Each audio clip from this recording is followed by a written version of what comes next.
affidavit in paragraph 4 goes on to say the Chancellor spoke up and said that Mrs. Gonzalez wanted to file a complaint against her husband, Sheriff Gonzalez, because of suggested violence she had experienced at her home at the hands of the sheriff. Do you see that?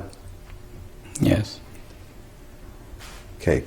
Tell me to the best that you can recall, Mr. Portis, what were the words that the Chancellor used to describe this to you? Did he say those words there? Yes. Okay. What did you understand by suggested violence? What does that mean?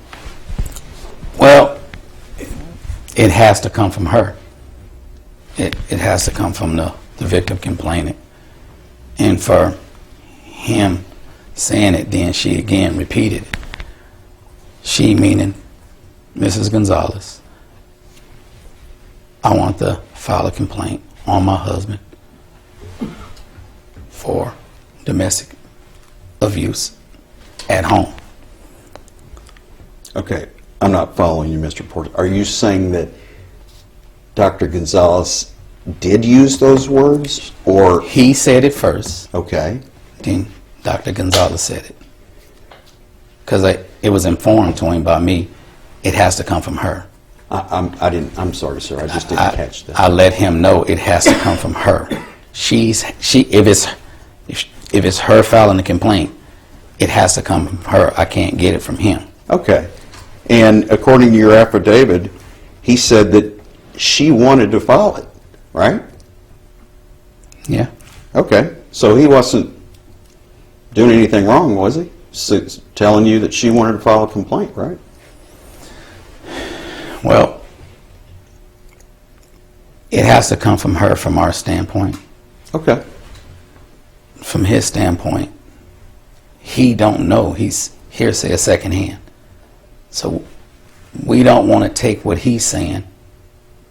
And you take what he's saying and he's not there, how do you know it's actual? Okay, well, he didn't provide you with any information about what the abuse was, did he? No. Okay. So after he said, according to you... It's domestic violence. He said that. Yeah, that's a phrase, though. That doesn't describe the if you say that to an officer, if you're saying any form of violence, that's going to make anybody's ears go up, especially with a woman. Okay, so you said, sir, I need to hear it from her, right? Mm-hmm. And that's a yes? Yes. Okay, and then what did she say to you? She then repeated it. And what were the words she said? I would like to file a complaint against my husband for violence and at home. Okay.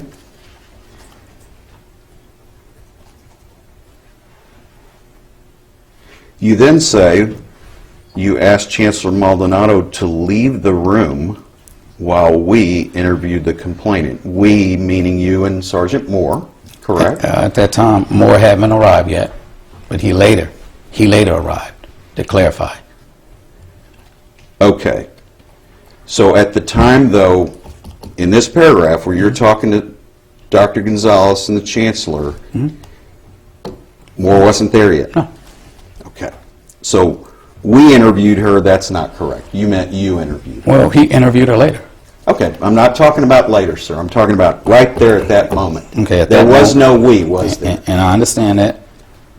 There was a we, and this is how I wrote it, and I swore to it, and I'm here, and I'll stand by. Okay. And what I'm telling you is the we here really should have been I, while I interviewed her. Is that correct, sir? Is that correct? I stand by what I wrote. Okay. So what you wrote was in error because he wasn't there yet, correct? I stand by what I wrote. Okay. You say the Chancellor refused to leave the room and said he insisted on staying in the room. Is that what happened? Yes. What were the words he used, sir, to express to you that he was refusing to leave his own office? At that time, doing any interview, you want to kind of get the person one-on-one. For an example, what happened, I said, well, if you don't mind, can you leave?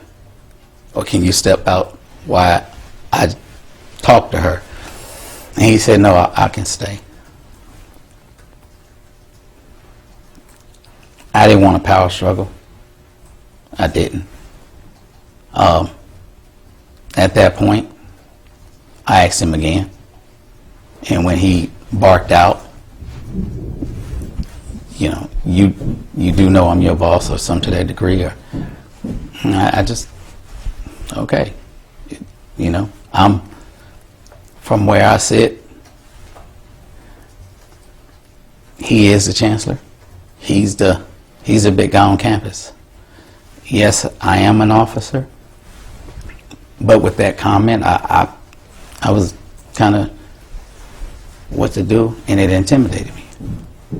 So when Moore shows up, I said, Moore, there's domestic violence in the household. The woman wants to talk. The chancellor's kind of trying to bogart it. And I left. Trying to bogart it? He's interfering with an investigation. That's what he actually did. By him not leaving. Me being a sworn peace officer, if I say, sir, can you please leave? And you say, no, you're really interfering. But him being a chancellor, it being HCC, if I do my job, sometimes there's a double standard. And that's just fact. Objection non-responsive. You said, you say in your affidavit, citing to police policy and protocol, I insisted the chancellor leave the interrogation and he again refused. So tell me about that, sir. Did you say to Chancellor Maldonado, Dr. Maldonado, HCC PD procedure XXX requires me to interview them separately. I need you to leave the room. Did you say something like that to him? No. Okay. Did you cite to police policy and protocol to him at all?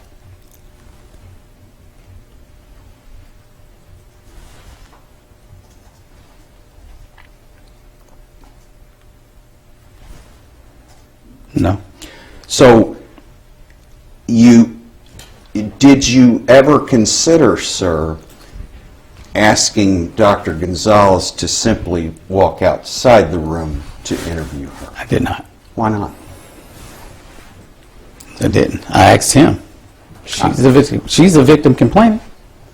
Okay, I'm just asking. And yeah, I'm clarifying.